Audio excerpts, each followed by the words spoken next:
Pour pouvoir évoquer le métier d'accompagnateur du changement, je pense qu'il est vraiment important de se replacer dans le contexte social et économique dans lequel nous vivons, qui est un contexte qui se caractérise vraiment par une accélération du changement qui impacte absolument tous les domaines de la vie, que ce soit le rapport au temps, le rapport à l'espace.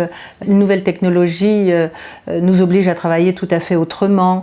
Il y a une pression économique qui est absolument considérable, une concurrence, le poids de l'actionnariat.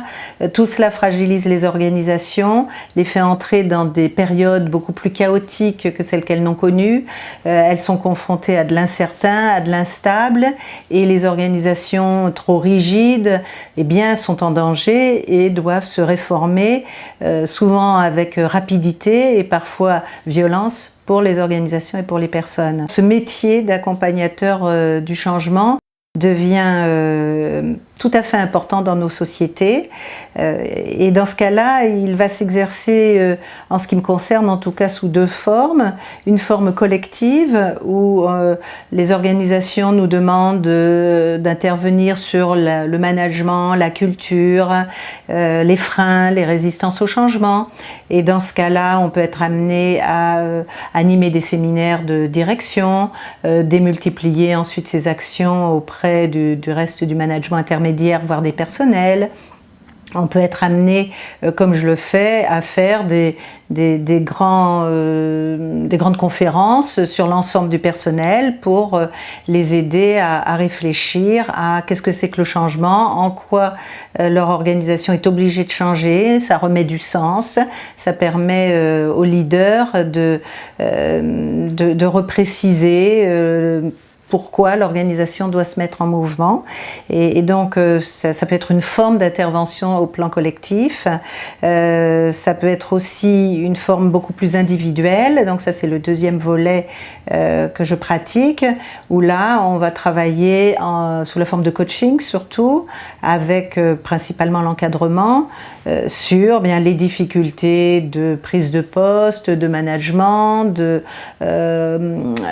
remotivation. Il y a du désenchantement, il y a des risques psychosociaux, il y a toutes sortes de problématiques managériales qui obligent l'encadrement à changer dans ses façons de faire auprès des personnes et auprès des équipes.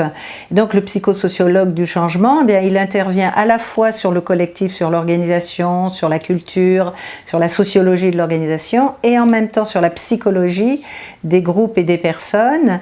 Et de ce fait, il est amené à entendre les difficultés pour fonctionner ensemble et à prendre en compte les éléments de personnalité, de savoir-être qui font partie de la compétence du manager. Donc ce sont des modes d'intervention très variables, avec des constantes certes dans les façons d'appréhender les choses, où on va par exemple, en ce qui me concerne, partir du diagnostic, de l'état des lieux, des représentations à l'œuvre, et ensuite ajuster le dispositif qui peut prendre donc diverses formes, des petits séminaires, des formations, des entretiens.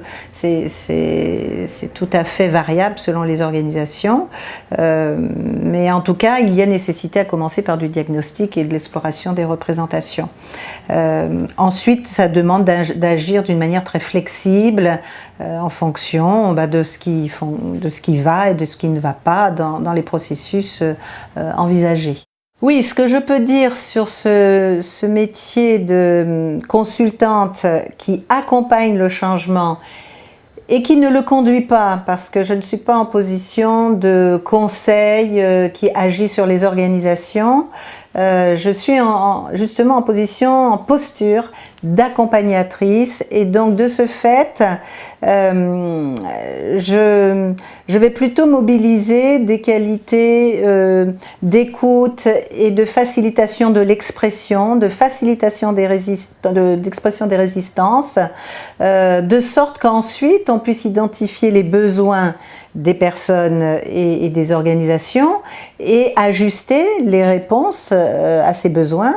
Donc c'est un métier qui comporte beaucoup d'aléas, où on nous appelle, c'est décalé, c'est modifié, on voudrait faire certaines choses, ce n'est pas entendu, ce n'est pas accepté.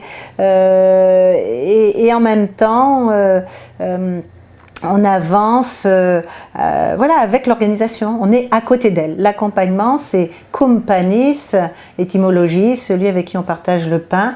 Donc on marche à côté, on ne précède pas, on ne suit pas et on aide à un passage.